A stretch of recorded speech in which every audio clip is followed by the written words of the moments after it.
wabarakatuh. Perkenalkan, nama saya Wilda Sulpiani, Stambuk C30118333. Di sini saya akan menjelaskan tentang teori utilitas dalam pengambilan keputusan dan prinsip teori utilitas. Sebelumnya, saya akan menjelaskan tentang konsep akuntansi dan hipotesis keperilakuan. Asumsi dasar akuntansi merupakan landasan untuk merekam transaksi kepenyusunan laporan keuangan sehingga tujuan akuntansi dapat direalisasikan secara umum bagi kualitatif. Salah satu aspek penting dalam akuntansi yaitu konsep kepemilikan dan konsep entitas. Konsep kepemilikan atau milik perseorangan entitas pada perusahaan bersama. Yang pertama, konsep kepemilikan. Terdapat kekuasaan untuk memegang kontrol terhadap perusahaan yang dimiliki secara eksklusif dan menggunakan tujuan pribadi, dan bertanggung jawab terhadap risiko dan aktivitas perusahaan. Yang kedua, konsep entitas adalah sesuatu yang berbeda dari pihak menanamkan modal pada suatu perusahaan atau unit bisnis. Hal yang sangat penting dalam entitas adalah terpisahnya antara kekayaan pemegang saham dengan kekayaan yang dimiliki oleh perusahaan. Artinya, kekayaannya itu dapat dibedakan. Konsep CSR adalah upaya suatu perusahaan untuk meningkatkan kepedulian terhadap masalah sosial dan lingkungannya. CSR biasanya disebut sebagai komitmen bisnis untuk berkontribusi perusahaan pada karyawannya. Pengaruh teori ekonomi perusahaan. Konsep kepemilikan dan entitas merupakan bagian dari disiplin ekonomi. Keduanya tidak diberi laba yang jelas seperti disiplin akuntansi, karena bagian ini memandang perusahaan dan wira swasta memiliki kesatuan yang sama. Keuntungan adalah imbal hasil bagi perusahaan. Di sisi lain, keuntungan merupakan pengembalian dana pada pemilik perusahaan. Dalam memahami dan memandang keuntungan perusahaan akan mengakibatkan konsekuensi dari sudut pandang berbeda. Orang yang memahami konsep entitas akan mencatat biaya dividen atau saham preferen. Mereka memandang pemegang saham berada di luar kelompok kepemilikan, itu kategori dengan pemegang obligasi, sedangkan orang yang menganut kepemilikan tidak memandang demikian. Yang pertama, teori utilitas dalam pengambilan keputusan, yaitu konsep mengenai pengambilan keputusan berdasarkan cara terbaik dari berbagai alternatif yang ada. Kegunaan teori keputusan ini adalah untuk membantu memecahkan masalah dengan memikirkan apa tindakan yang akan dipilih melalui berbagai alternatif yang tersedia. Kemudian, prinsip teori utilitas. Prinsip utilitas yang bertujuan untuk mendapat kepuasan dalam kegiatan konsumsinya. Jika seseorang mengkonsumsi barang dengan frekuensi berulang-ulang, tambahan kepuasan biasanya terjadi disebabkan oleh adanya peningkatan jumlah barang atau jasa yang dikonsumsi. Sekian penjelasan materi utilitas dalam pengambilan keputusan dan prinsip utilitas dari saya. Lebih dan kurangnya saya mohon maaf. Wassalamualaikum warahmatullahi wabarakatuh. Assalamualaikum warahmatullahi wabarakatuh. Saya Cynthia Mercy Jessica dengan stambuk C30118339 akan membahas materi mengenai teori utilitas. Di dalam materi tersebut terdapat dua pokok pembahasan. Yang pertama, teori utilitas dalam pengambilan keputusan. Yang kedua, prinsip dalam teori utilitas. Saya akan membahas yang pertama, yaitu teori utilitas dalam pengambilan keputusan. Pendapat yang didasari oleh pemikiran yang logis membuat kehidupan seperti sebuah permainan, di mana setiap tokoh pemain mengetahui dengan baik tokoh pemain lainnya atau para pesaingnya bagaimana strategi yang baik dalam permainan. Dan juga di dalam teori rasionalitas mengatakan bahwa seseorang yang selaku pengambil keputusan berada pada situasi pemahaman penuh dan informasi dan pengetahuan dari semua peristiwa yang diamati. Kita ketahui bersama bahwa definisi dari pengambilan keputusan tersebut yaitu suatu tanggung jawab yang susah yang berhubungan dengan sesuatu yang tidak pasti di masa yang akan datang dan perselisihan nilai-nilai atau hasil tujuan. Diperlukan ketelitian dan proses kognitif Maka tidak heran kalau topik pembuatan keputusan dipelajari oleh berbagai macam disiplin ilmu, mulai dari kedokteran, ekonomi, sosiologi, geografi, ilmu-ilmu politik, matematika, sampai pada psikologi. Pembuatan keputusan dikaji dari dua segi pendekatan. Yang pertama dari segi normatif, yang kedua segi deskriptif, di mana pendekatan dari normatif tersebut yaitu mengutamakan apa yang sepatutnya dilakukan seseorang membuat keputusan agar menghasilkan keputusan yang bersifat rasional atau logis. Yang kedua yaitu pendekatan segi dari deskriptif, yaitu mewujudkan apa yang dilakukan oleh pengambil keputusan. Di dalam pembahasan kedua yaitu prinsip dalam teori utilitas. Di dalam prinsip ini terdapat 6 prinsip. Yang pertama ada urutan alternatif. Setiap para pengambil keputusan yang logis harus memadukan dan membandingkan dua alternatif tersebut, kemudian memilih salah satu alternatif dan tidak memperdulikan alternatif yang lainnya. Di mana prinsip ini mengatakan bahwa dalam memutuskan pilihan A atau pilihan B, cara-cara menyajikan pilihan A dan pilihan B tersebut tidak mempunyai pengaruh terhadap keputusan yang akan diambil. Yang kedua yaitu dominasi atau kekuasaan. Sesuai dengan teori utilitas yang diharapkan, sangat rasional seseorang dalam mengambil keputusan sepatutnya tidak menunjukkan strategi yang didominasi, malahan jika strategi yang hanya didominasi lemah. Jika mempunyai atau memiliki dua alternatif yang berisiko termasuk identik dan hasil yang sama di antara mereka memiliki konsekuensi yang mungkin terjadi, maka utilitas ini wajib dilupakan dan menentukan antara dua pilihan tersebut. Dan prinsip yang ketiga yaitu cancellation atau pembatalan. Dalam menentukan dua alternatif sepatutnya hanya bergantung pada hasil yang berbeda dari dua alternatif tersebut, tidak hasil yang sama pada dua alternatif.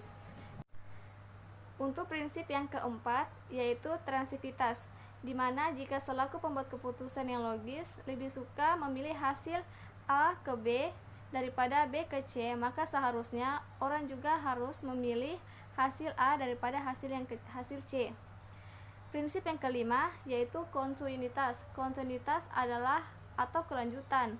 Untuk dalam setiap sesuatu hasil selalu atau selaku pembuat keputusan harus lebih suka mengambil resiko antara hasil yang terbaik atau yang terburuk agar mendapatkan hasil yang pasti dan peluang yang terbaik. Yang keenam, inference. Prinsip ini menguatkan para pembuat keputusan sepatutnya tidak dipengaruhi oleh alternatif penyajian, di mana selaku pembuat keputusan harus lebih mengutamakan substansi. Jadi demikian pemaparan dari pembahasan materi yang sudah saya parafrasekan. Terima kasih atas perhatiannya. Wassalamualaikum warahmatullahi wabarakatuh. Assalamualaikum warahmatullahi wabarakatuh. Nama saya Oli Nur Fadila, Stambuk C301-18311. Di sini saya akan membahas parafrase tentang teori utilitas dalam pengambilan keputusan. Jadi, teori utilitas adalah jumlah dari kepuasan yang dicapai. Dengan adanya jumlah ini, seseorang bisa menentukan meningkat atau menurunnya utilitas. Yang kedua ada prinsip dari teori utilitas. Teori utilitas didasarkan pada 6 prinsip, yaitu prinsip pertama ada urutan alternatif, di mana pengambilan keputusan rasional wajib memilih salah satu alternatif dan mengabaikan yang lain. Yang kedua ada dominasi atau kekuasaan. Seharusnya para pengambil keputusan tidak memilih strategi yang didominasi, bahkan jika strategi hanya didominasi lemah. Yang ketiga ada cancellation, di mana pemilihan antara dua alternatif seharusnya bergantung pada hasil yang sama untuk kedua alternatif. Selanjutnya yang keempat ada transivitas, di mana pembuat keputusan yang rasional harus suka hasil 1 dan 2, dan hasil 2 ketiga, maka orang seharusnya lebih memilih hasil 1 daripada hasil 3. Yang kelima ada kontinuitas, di mana pembuat keputusan harus suka memilih antara hasil terbaik dan terburuk antara peluang atau hasil terbaik. Yang keenam ada invariance, di mana pembuat keputusan tidak harus dipengaruhi oleh cara alternatif penyajian. Jadi pembuat keputusan seharusnya meningkatkan substansi. Terima kasih. Assalamualaikum warahmatullahi wabarakatuh. Perkenalkan, nama saya Anissa Putri Firliani, Stambuk C301-18312. Ya, di sini saya akan menjelaskan tentang yang pertama, apa sih itu teori utilitas dalam pengambilan keputusan, dan yang kedua, prinsip tentang utilitas. Di sini, teori utilitas dalam suatu pengambilan keputusan itu jelaskan bahwa pengambilan keputusan dalam kondisi penguasaan atas pengetahuan suatu informasi dari seluruh peristiwa yang tidak diamati. Ya, di sini yang dimaksud itu membantu untuk semua manajer memperoleh suatu pengertian dan penjelasan yang memahami, tetapi mereka tidak dapat memperoleh suatu keputusan. Pengambilan keputusan yaitu suatu tugas yang cukup sulit dalam pengambilan masa depan dan nilai-nilai atau hasil dalam suatu tujuan. Rasionalitas di sini menjadikan kehidupan sebagai suatu permainan. Yang dimaksud permainan itu apa? Yang dimaksud permainan itu yaitu suatu di mana setiap pemain mengetahui dengan tepat bahwa setiap pesaing mengetahui cara bermain dengan prinsip dalam teori utilitas. Ya, prinsip dalam teori utilitas atau biasa disebut teori manfaat yang diharapkan di mana diusulkan untuk teori utilitas yang biasa diharapkan sebagai teori perlakuan yang seharusnya yang tidak dimaksud untuk semua orang-orang benar harus berperilaku, tetapi bagaimana orang-orang harus mengikuti persyarat agar dalam pembuatan keputusan yang rasional. Konsep akuntansi dan hipotesis akuntansi keperilakuan, perbedaan pendapat dan asumsi dasar akuntansi yang merupakan landasan dasar akuntansi, transaksi dan penyusun laporan keuangan dapat tujuan akuntansi dapat tercapai. Nah, di sini terdapat dua konsep akuntansi. Yang pertama itu konsep kepemilikan, terus yang kedua konsep entitas, yaitu dimana yang dianggap sebagai suatu terpisah dan berbeda dari pihak penanam modal dalam suatu perusahaan. Sekian dari saya, materi teori utilitas dalam pengambilan keputusan. Assalamualaikum warahmatullahi wabarakatuh dan terima kasih. Assalamualaikum warahmatullahi wabarakatuh. Perkenalkan, nama saya Ainun Lestari, Stambuk C301-18330. Dalam video kali ini saya akan menjelaskan sedikit tentang teori utilitas dalam pengambilan keputusan. Jadi buat kalian yang belum tahu apa itu utilitas, utilitas yaitu sebuah pengukuran puas atau tidaknya seseorang atau individu dalam mengonsumsi suatu barang ataupun melakukan sebuah aktivitas. Dalam analisis ekonomi, utilitas juga sering dipergunakan untuk menggambarkan alternatif suatu kelompok barang dan bisa juga disebut sebagai kesenangan atau kepuasan relatif yang telah dicapai oleh individu tersebut. Sebagai satu contoh kecil, yaitu saya sebagai konsumen merasa lebih puas membeli satu baju daripada membeli sebuah bunga. Nah, dalam hal ini berarti baju memberikan utilitas yang lebih besar daripada bunga itu kepada saya. Selanjutnya, tambahan tingkat kepuasan individu atau tingkat kepuasan konsumen itu bisa saja juga disebabkan oleh uang atau juga barang yang telah dimiliki oleh konsumen tersebut, dan bisa saja juga dari sifat konsumen atau individu tersebut. Nah, contoh lain dari suatu utilitas yaitu jika kalian diberikan dua pilihan. Pilihan pertama yaitu diberi uang 200 juta tapi dengan kemungkinan 50%. Nah, opsi yang kedua yaitu diberikan uang senilai 50 juta dengan pasti. Seharusnya orang-orang itu akan memilih opsi yang pertama, yaitu diberikan uang 200 juta karena nilai 200 juta itu berkali-kali lipat lebih banyak daripada uang 50 juta. Maka seharusnya orang-orang akan memilih opsi yang pertama tersebut.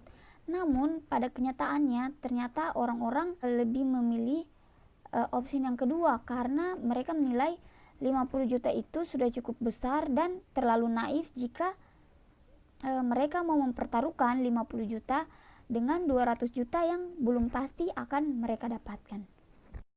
Nah, selanjutnya yaitu prinsip dalam teori utilitas. Formula teori utilitas terdapat 6 prinsip dasar, yaitu yang pertama ada urutan alternatif. Urutan alternatif yaitu membandingkan setiap dua preferensi dan memilih salah satu preferensi saja serta mengabaikan preferensi yang lain.